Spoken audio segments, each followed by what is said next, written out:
Today we're talking about teaching across proficiency levels. That involves understanding the learner needs and then developing strategies in order to meet those needs. And strategies would refer, last week we called them techniques, but thinking about the needs of the student and then how to support the student. Knowing a student's proficiency level in a language is the foundation for successful teaching. Without knowing that, we risk overwhelming them if we give them advanced work that they cannot complete, or boring them if we simplify it so much that it's too easy for them. And so we're going to consider their proficiency level when we're selecting vocabulary, when we're designing activities, when we're providing feedback to them. If you're tutoring or you're teaching English as a foreign language in another country, it may be that you have a whole class full of students that are at a similar level. But in the United States, most classrooms are going to have some variation in the levels. And when we talk about someone's language proficiency level, we're talking about 4 different areas that combine together. 4 areas are reading, writing, speaking, and listening. The 3 proficiency levels are beginning, intermediate, and advanced. Depending on the assessment you're using or the screener you're using, there's going to be sub-levels. Sometimes it may be called beginner A1, beginner A2.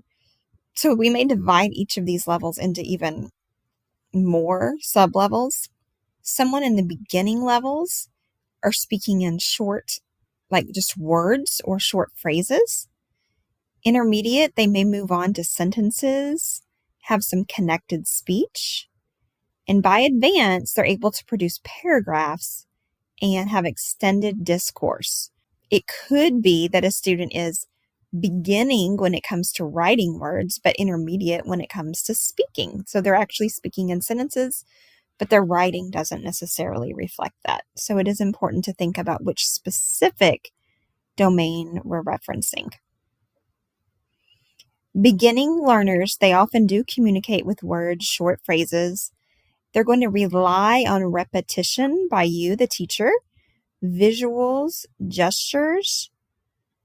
Common errors might be missing articles or switching up the word order. So instead of saying, the student went to school, they might say, student go school. Or instead of saying, the yellow notebook is there, they might say, the notebook yellow there. The focus there is going to be on high frequency words, so words that they're going to encounter a lot, and basic sentence patterns.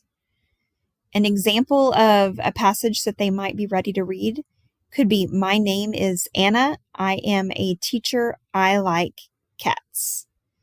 They need clear modeling, immediate but kind corrections, and lots of repetition. Intermediate learners benefit from tasks that encourage longer responses and even storytelling. So they're moving into short sentences, simple stories, they're experimenting with grammar. Common errors might be verb tense or prepositions. And a key focus, again, is linking sentences with conjunctions and expanding vocabulary. A sample passage might be, last weekend I went to the park with my friends because the weather was nice. We played soccer and ate lunch. Advanced learners thrive on authentic tasks and very specific nuanced feedback that they know you're giving to them, because they're able to produce sentences, they're able to write in paragraphs, but they're going to have subtle errors, sometimes with idioms, sometimes it's their style, and maybe cultural misconceptions coming through. And they're at a point where they're ready for the nuanced feedback. They're ready for you to give them very specific feedback and help them work through those mistakes. A key focus for them is academic vocabulary and then idiomatic expressions. But basically, we're thinking, if I'm a science teacher and I'm teaching biology, there's going to be a lot of very specific words that have to do with biology that I'm going to need to explicitly teach these students.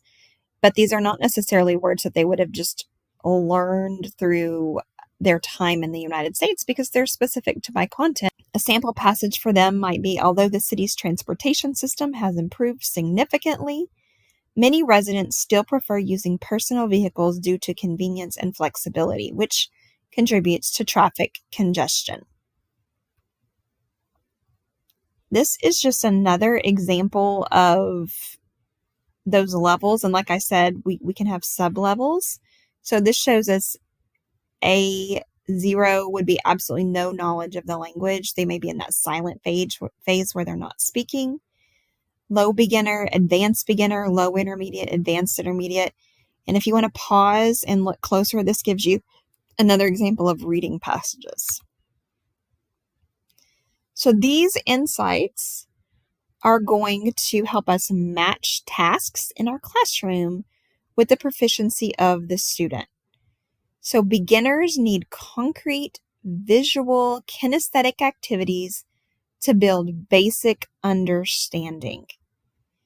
Intermediates benefit from tasks that help them connect sentences and express opinion.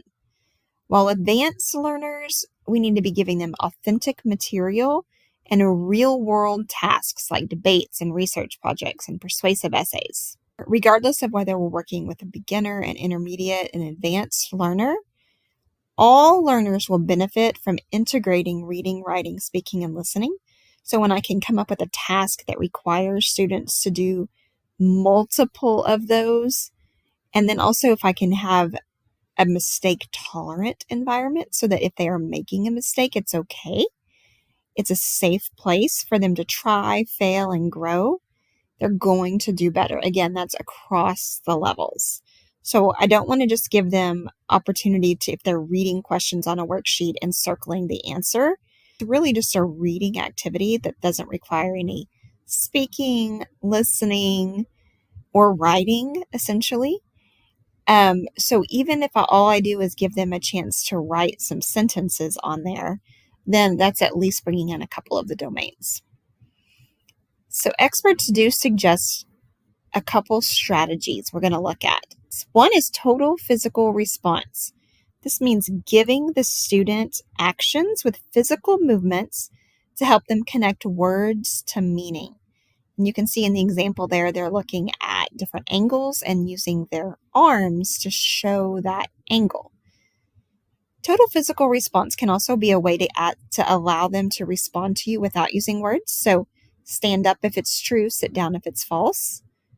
Asking them to do that is a way to let them show you what they know without actually having to speak. Again, we want to give them opportunities to speak, but sometimes we also need to give them opportunities to respond. And total physical response is where it's simply through action. We also can scaffold using sentence starters, or here it's called a sentence stem. So this, depending on the content or age, it's going to look different. But in this example, it says the blank is blank, and then there's even a word box for them to choose from. Sometimes there's not a word box. We just have sentence stems because maybe they are trying to express an opinion in math, but we can't give them like every sentence they would ever want to use in math, but we can give them some basic ways to begin a sentence, such as the answer is blank. And so if we have those provided for the student, it's going to allow them to think about what the answer is, and instead of what the answer is and how to express that answer.